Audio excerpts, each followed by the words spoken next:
మీరు గూడా ఇలాంటి యూనిక్ ఫంక్షన్స్ చెప్తే ఇంటర్వ్యూయర్‌కి మీరు కూడా ఇంప్రెస్ చేయొచ్చు. ఓకే. అది ఎలాంటి ఫంక్షన్స్ అనంటే, ఇప్పుడు మీకోటి ఎగ్జాంపుల్ చూపిస్తాను.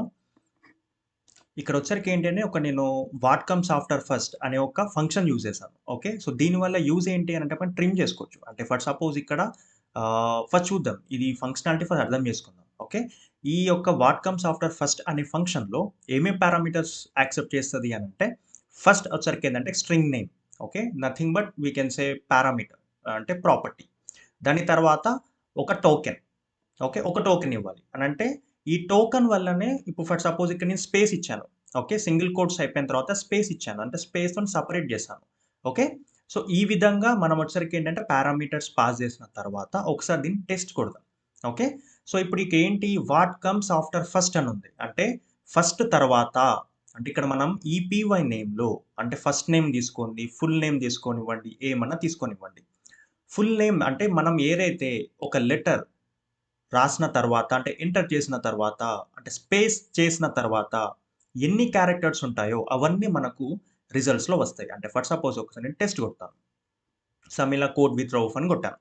కోడ్ విత్ రౌఫ్ కొట్టిన తర్వాత ఇక్కడ ఏంటి వాట్ కమ్స్ ఆఫ్టర్ ఫస్ట్ అంటే పీవై నేమ్ తర్వాత అంటే దీని అయిపోయిన తర్వాత ఇక్కడ నేను దేనితోని సెపరేట్ చేశాను? స్పేస్‌తోని సెపరేట్ చేశాను.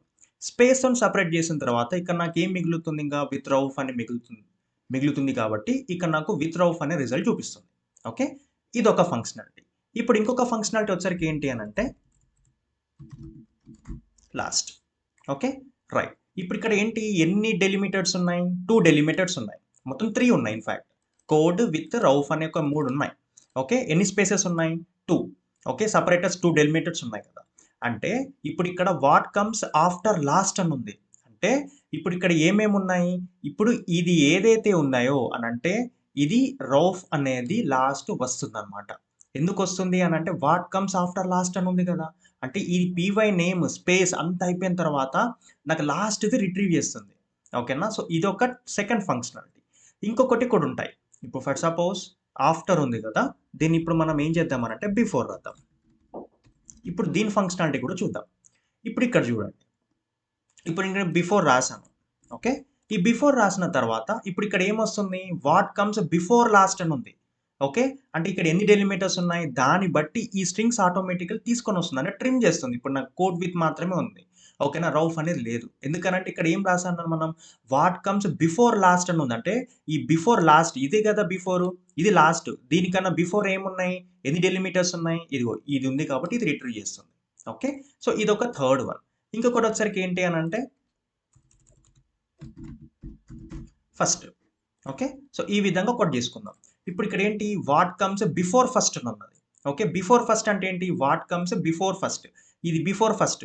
ఇది కోడ్ వచ్చేసింది. ఓకే. ఒకసారి ఇది లైవ్‌గా చూద్దాం. ఏ విధంగా వర్కౌట్ అవుతుంది ఏంటి అన్నది. రైట్. ఒక్కసారి ఇక్కడ నేను ఇలా ఇచ్చాను. ఓకే. దాని తర్వాత ఇప్పుడు ఇక్కడికి ఏమొచ్చింది నాకు? కోడ్ అనేది వచ్చింది. ఓకే. సో, ఈ విధంగా మనం జేసుకోవచ్చు. ఇంకొకటి ఫైనల్‌గా టెస్ట్ జేద్దాం. వాట్ కమ్స్ బిఫోర్ ఉంది కదా! ఇప్పుడు ఇక లాస్ట్ అనేది ఇద్దాం.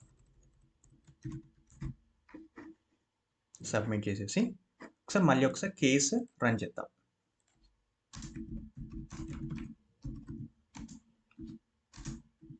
ఇలా కూడా ఇద్దాం. ఇప్పుడు చూద్దాం. ఎన్నొచ్చాయి? కోడ్ విత్ రౌఫ్ 1 వచ్చాయి. ఇక్కడ ఏం చేసాము ఇక్కడ మనము? ఇక్కడ వాట్ కమ్స్ బిఫోర్ లాస్ట్ ఉంది.